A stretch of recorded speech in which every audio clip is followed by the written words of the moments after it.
ToyTractorTimes.com is here with Christian Oyster at the 2017 Lafayette Farm Toy Show in Indianapolis, Indiana. And Toy Tractor Times hosts the display contest here at the show. And Christian, congratulations on taking first place in the adult division. And you did a fantastic job in this layout. And again, we keep on seeing, we back up here a little bit, the smaller displays keep on winning the shows the last couple of years. And you put in a tremendous amount of detail in here and won our gold Minneapolis Moline G1000 Vista trophy. And we'll zoom up here and show everybody the trophy. And you just did a lot of work on this, these cornfields and the barn, and really kind of bringing home that Ohio landscape. Yep, thank you. I appreciate that. Well, we're going to kind of walk around the display now with you and see all the detail that won you the trophy. Congratulations. Thank you. We're here with Christian Oyster from Alliance, Ohio. And we can look over here. Christian's got a couple farm displays here in the contest this year. Christian, thanks for taking part in the show. And what did you bring out this year? Thank you. I thought I'd start with the bank barn. It was on my national display. I didn't really do a display for it, so I thought I'd just bring it out and show it off. It's still one of my favorite pieces we've done, and it's great. I thought people would enjoy seeing it. Just look at things like the stains under the windows and the hose and the way they're moving the straw here into the barn. That's a lot of nice detail. I know a lot of people on Toy Tractor Times Toy Talk are always talking about these bank barns.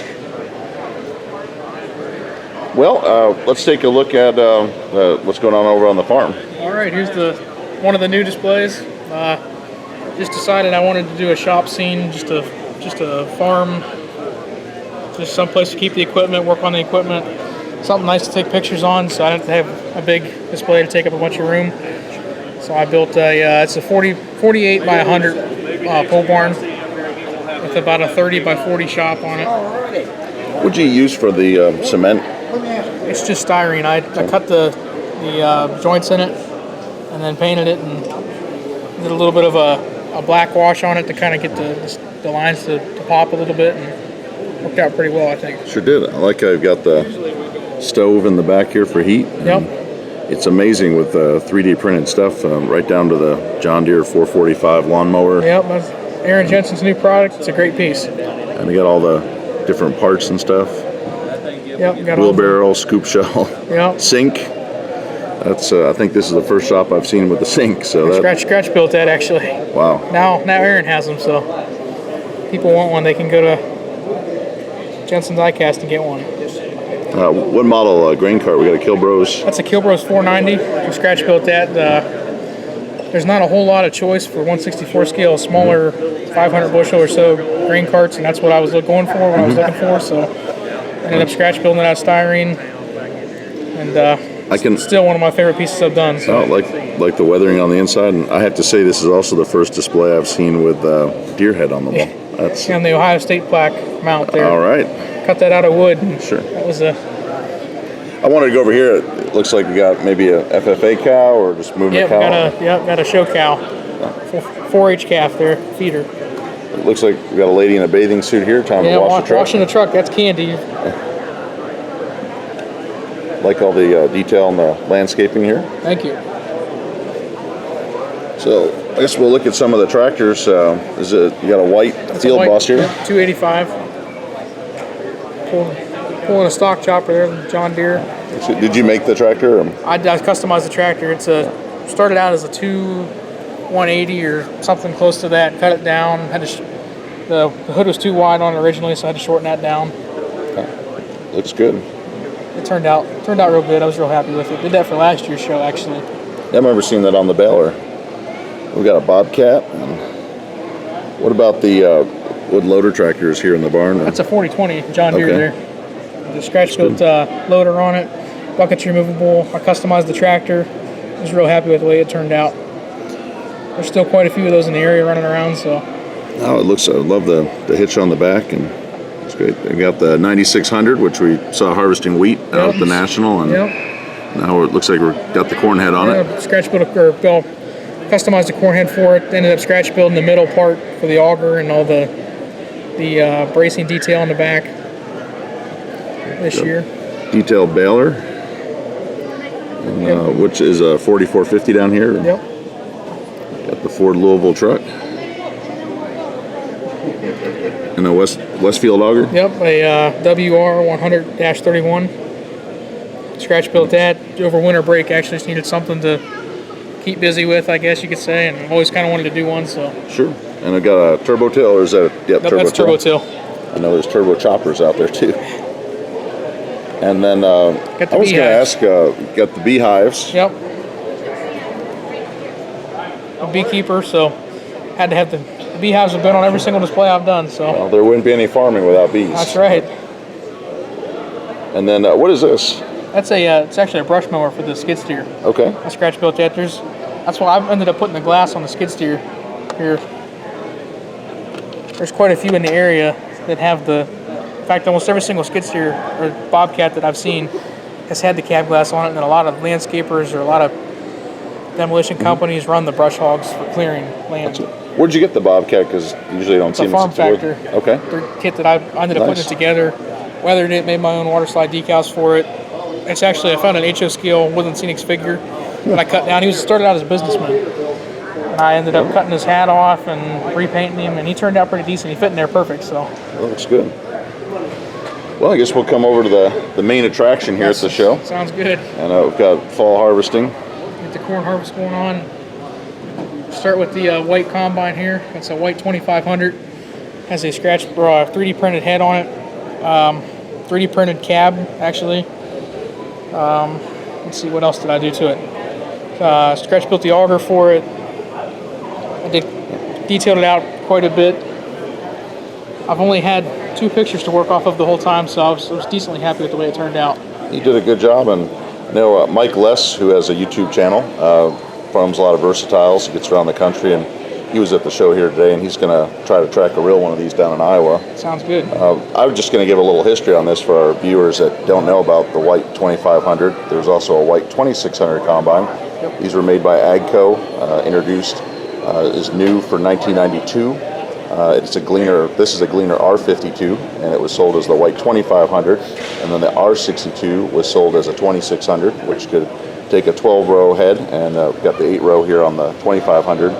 But what they did was, when AGCO formed, it came out of Deutz Alice. The Gleaner combines had Deutz air-cooled engines in them at the time, and so AGCO wanted to try Cummins. And then, again, the AGCO Alice, Deutz Alice tractors had air-cooled engines, and the whites were known for having Cummins engines. So they created the white combine by taking the Gleaner and putting the Cummins engine in it. They offered them for 2 years. And then 1995, AGCO White and AGCO Alice dealers started carrying just Gleaner combines with Cummins engines. But rare part of history. If you spot one of these, take a picture, because there aren't too many out there. That's right. But that's really great that you picked something this unique to Well, that's what actually put on the cornfield. I had planned it to be a Gleaner R52, and then I talked to Mike Sevick, and he said, "Well, I'd really like to see a white done." He said, "Really be unique." I thought, "Well, yeah, that's right. It'd be unique." So it ended up. Good piece of AGCO history. So thanks for making that and putting it on here. So what else do we have going on the farm? Oh, we got a Parker 3D printed gravity wagon there. That's actually an Aaron Jensen kit that he had left it in paint thinner for 15 hours and brought it to Nationals with him. And he was debating on what he was going to do with it. And I said, well, I'd like to take it home and try to fix it up. So actually I ended up with 2. The other one, the whole front part was melted. So I ended up cutting it all out and rebuilding it. But this one I only had to do, I built a new tongue for it, new gravity doors, a couple other things, a ladder, and it painted it and weathered it. It came out awesome. It's a great piece. Looks good. We got a international S series grain truck. I started out with the Ertl one, ended up using the top shelf Ford Louisville frame, and then I ended up scratch building a grain bed for the back of it. It's good. It looks like it must be number 2 on the farm. Yep, must be the second truck on the farm. Ended up making my own decals for it too. I was real happy with the way those turned out.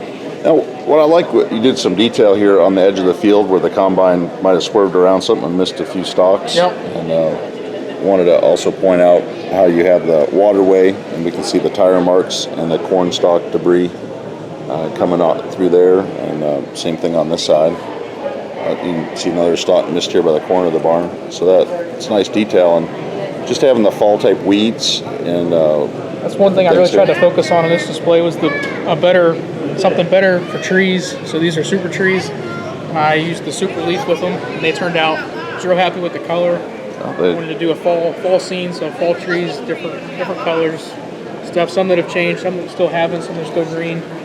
But overall, I was real happy with the way they turned out. That's good. And we come up to another bank barn. Yep, that's the new bank barn. Roof comes off. Got a Kilborough's wagon or Archway mixer in there. Yep. It's a Farmall M. That's a Farmall M. Yep. Customize that. It's nice detail with Thank you. it just looks like the real thing in there. Still putting some straw and hay up in here, I Yeah, guess. still got a few bales up in there. I also like how you've got the old disc blades down here by the cellar of the basement. Yeah, every farm has junk on it. So couple plow blades, weights, rake. What model truck is here? that's an it'd be a 91 F350. It's good. I'll kind of swing around here and look at a New Holland hay rake. They're celebrating 50 years, 67 to 2017 on these bar rakes. So they're 258? Right, yep, those are modeled up there, 258. Actually, I had those designed and 3D printed. That's the prototype. It's the first one I've done. Real happy with the way it turned out. There's a few changes that I made, paint-wise and stuff like that. So the new ones will hopefully be a little bit better. I was overall real pleased with the way they turned out. Got the old flat rack wagon with the broken tongue. Broke the tongue off of it, so just sitting there waiting to be fixed. Sure. Or maybe just rotting the weeds, I guess. You got a little doe sitting up there in the trees. I see the doe, and let me see if I can spot the dove. Where's the dove again? Doe. Oh, the doe. Okay, I'm sorry.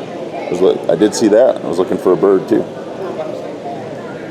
And now, what's this building here? It's just an old corn crib. Okay. Now, this is something that really stands out to me, and that is, it looks like they're burning off some burn barrel. Blowing away here. I'll zoom out so you can get the full effect. Where'd you find that? Actually ended up making that. I found a flame circuit for like model trains, and then my dad and I were putting that together. It's actually started out as a pen sleeve, and then just ended up using some broken up wood and lit it on fire, and it worked out real well. Looks like we've got a Ford down here in the underneath. Yeah, little Ford I customized up. I actually found it in a parts bin at home. I thought it'd be something different for the display. There's still quite a few of the little tractors running around Ohio, at least my part of Ohio. So Ford built a lot of good tractors. They're still running strong. Ford celebrating 100 years of tractor manufacturing just this year. So we'll come around to the other side of the bank barn, and looks like we've got an IH, is it a 710 plow? 5-bottom plow. It's a 3D printed. Put that together. It turned out real nice. Weathered it up. And farm still using it here? Just parking it? Parking it there for the winter, I guess. Sure. So tell me about the barn. What? I not modeled after any particular barn. Decided I wanted to do a different paint scheme than the red. I always see everybody's got a red barn. Do something different. So actually, for the paint on it, instead of using white paint, I decided I'd use lime and mix it up with some water, painted it on there, and let it sit 3 or 4 hours, and came back, and it was bright white. Ended up taking some 100 grit sandpaper and sanding it down, and it turned out real well. I was real happy with the colors. I like how you've got the broken board out got of some there. broken boards on there. You've got an old blade and some cattle gear down here. Yep. Guess this probably would have been the pasture out behind it at one time. One time, yeah. That's why you still got a couple fence posts there. Now it looks like you got a rut or a washout here. Yeah, this looks like somebody must have been too wet when they were plowing or planting or something. Oh, that's just great detail. I really like how the stalks curve around here. And what did you use for the harvested stalks? Those are a broom bristle, corn husk broom bristle, and it took a lot of time. I bet there's got to be at least 1,000 or more. There's got to be. There's over 1,500 stalks. 1,500. Just non-harvested stalks still standing. It took a Dremel and a drill bit and drilled every single hole. Put those in it. Took the better part of 3 or 4 weeks in that. So. Gives it a very realistic look. And again, we can see that waterway where the combine has crossed it and spread some corn debris out there and tracked it down. Well, Christian, thank you for bringing these great displays out to the show, and hoping that we're going to see you at a few more shows with all this great work. Sounds good. Thank you. Thank you.